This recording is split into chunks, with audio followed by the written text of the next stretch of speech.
Estamos de volta e agora em uma obra que foi toda feita no sistema construtivo Steel Framing. Aqui a gente tem um diferencial também na questão de custos que a gente vinha falando, né, do comparativo de preços. O sistema estrutural aqui foi usado radier, né? Não teve algumas sapatas, mas não se fosse uma obra convencional de 2 pisos, como nesse caso, teríamos sapatas com dimensões muito maiores. Consequentemente, aquela fase da obra que todo mundo fala que já gastou uma fortuna para ficar enterrada. Nesse sistema a gente tem uma redução de custo também na infraestrutura, né? Isso, essa é uma das vantagens que depois no final da obra você acaba tendo um custo-benefício melhor. Então, porque o radier, em média, ele é um pouco mais barato e por ele ser mais rápido, né? Então você consegue fazer a fundação mais rápida também que um sistema convencional de baldrame, por exemplo, ali, que precisa de estacas e umas coisas assim. Então, a gente consegue fazer o radier pela questão do peso do steel frame ser muito menor do que da alvenaria.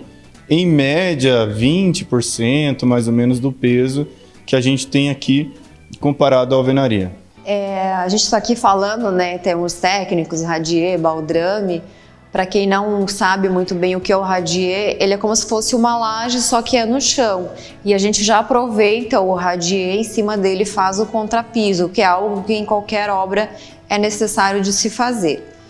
Agora que a gente está aqui na obra, que já está em fase de montar mobiliário, está finalizando já a obra, para a instalação dos móveis, David, tem alguma limitação? Porque a gente tem aquela questão dos perfis, né? Eu vou instalar um armário na parede, por exemplo. Tem que seguir a modulação do perfil?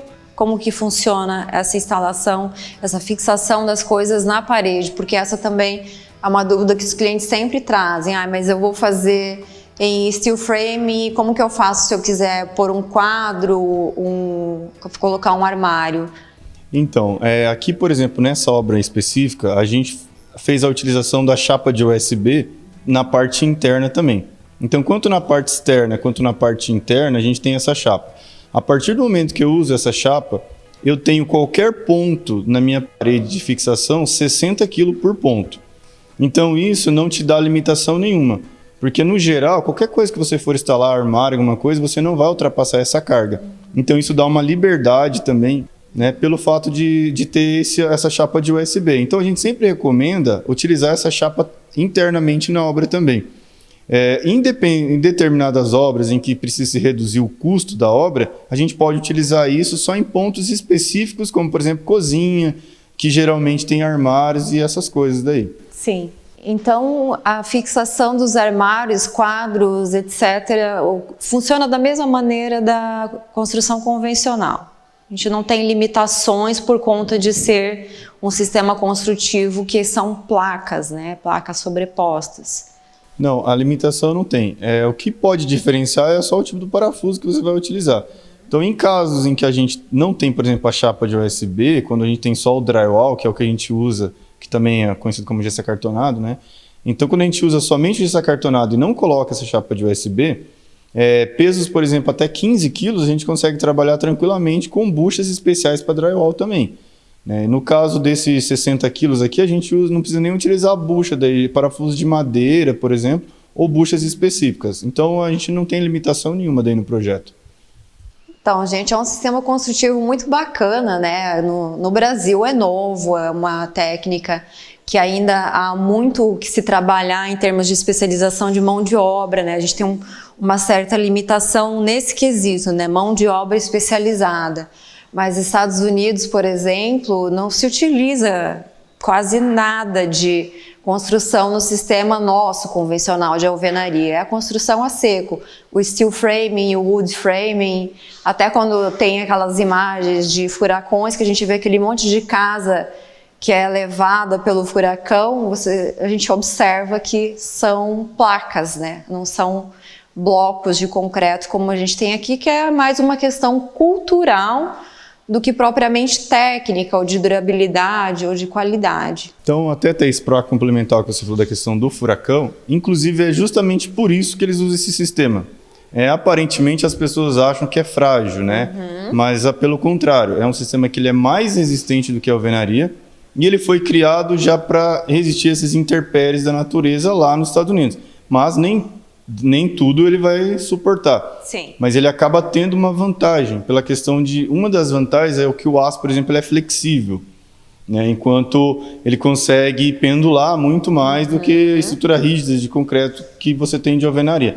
Então acaba caindo lá, só que também tem a questão de que o peso é distribuído, não tem vigas e colunas para cair em cima das pessoas, por exemplo. Então ele tem uma série de vantagens. Os danos são menores. São menores, né? Então eles pensam nisso também. E a construção, ela tem vários testes, inclusive no YouTube tem teste que compara abalo sísmico de alvenaria e steel frame, e o steel frame é mais resistente. Outra coisa, David, que a gente vê bastante, que é muito comum na construção convencional, são aquelas fissuras, aquelas trincas. Nem sempre são problemas estruturais, né? São rachaduras de reboco, que é uma questão estética, porque o material trabalha, né? Ele dilata no calor, ele contrai no frio. No steel frame, a gente tem esse problema dessas fissuras nas paredes ou ele é minimizado? Então, isso vai muito de como que a obra é feita, né? Até lá na loja a gente mostrou aquele passo a passo ali, justamente aquilo é para evitar isso. Então a gente faz todo um trabalho de tratamento de junta, de passar uma membrana de fibra de vidro em toda a superfície, mais um produto que é o Base Coat, que é uma argamassa técnica própria para isso, para justamente não acontecer isso. Então, aliado a um bom projeto estrutural, uma boa fundação, então a chance de acontecer isso é quase que zero. Quando acontece, é alguma falha ou de projeto ou na parte de execução também. Hoje a gente já tem tecnologia para evitar isso daí. E a questão também que a gente viu lá no bloco anterior, que a gente mostrou as camadas da parede, o isolamento térmico e acústico. Comparado à alvenaria, ele tem um desempenho melhor, equivalente. Eu sei que está dentro da norma de desempenho, mas ele é superior à alvenaria comum? Hoje ele é superior. Hoje o steel frame está atendendo todas as normas de desempenho que a gente tem hoje no Brasil, as NBR, as NR da vida, né? Então, assim, e hoje, uma parede de alvenaria, que é o comum que a gente utiliza hoje, com o tijolo em pé ali, ela tem testes que dizem que ela tem um isolamento acústico, por exemplo, entre 36 e 38 decibéis. Hoje, com as paredes, da maneira que a gente mostrou, com todas aquelas camadas ali, a gente chega em pelo menos 45 decibéis. Então, hoje, mesmo uma parede de drywall normal, sem a lã de vidro, ela já é equivalente a uma parede de alvenaria. Então, a gente consegue ter uma superioridade nessa obra, tanto em conforto térmico quanto acústico, se comparado à alvenaria. E com um peso muito menor e espaço também muito menor, que a espessura das paredes são menores do que a alvenaria também. Por falar em peso, essa obra que nós estamos aqui, ela tem 2 pavimentos. O steel framing tem uma limitação de altura de pavimentos? Então, no steel frame puro, vamos dizer, que até seria com perfis mais leves e tudo mais, em média 7 a 8 pavimentos. Mas como a gente tem uma norma que acima de 4 pavimentos já precisa de elevador, então uma obra com 4 pavimentos em steel frame, a gente já tem que fazer alguma composição. Não necessariamente em concreto. A gente pode trabalhar com aço pesado, principalmente a base de elevador, daí, por exemplo, que no elevador a gente não consegue daí fazer puramente no steel frame. Então é possível fazer até mais ou menos 7, 8 pavimentos ali dá para ser feito. A questão das caixas de elevador até no sistema construtivo convencional, que a gente fala que é alvenaria de bloco cerâmico ou concreto, nas caixas de elevador tem um reforço estrutural. Então, isso não muda muito de um sistema para outro. Uma outra vantagem que eu visualizo assim nesse sistema é a flexibilidade que a gente tem para pontos elétricos e hidráulicos, né? Por a parede ter aquele espaçamento ali, se a gente quer mudar um ponto ou passar a fiação, não tem que fazer aquele rasgo na alvenaria. A gente só faz as aberturas técnicas e passa o cabeamento. Isso. Até na parte de construção, né, já facilita e muito, porque a gente fecha um lado da parede e se trabalha toda a elétrica, hidráulica e qualquer outra infraestrutura que tem que se passar, e depois é fechado. Isso torna um pouco mais rápido e mais prático também. E futuras manutenções é mais fácil. Então, se você precisar abrir uma parede, é isso daí que você falou. Você pode recortar a placa, fazer a manutenção e voltar a mesma placa. Você não tem nem a necessidade, se for tirado com cuidado, de substituir essa placa. Enquanto que na alvenaria você tem que cortar, serrar, quebrar, dar todo aquele transtorno de sujeira, né? Então é muito mais rápido e fácil no steel frame de fazer. O reboco, né? O reboco convencional, a gente tem um problema de emendas. Que quando a gente faz uma emenda, ela trabalha diferente, né? Pela idade do concreto, acaba aparecendo fissura. Bom, David, muito obrigada pela sua participação, por esclarecer essas dúvidas. Pessoal de casa, muito obrigada e até o próximo bloco.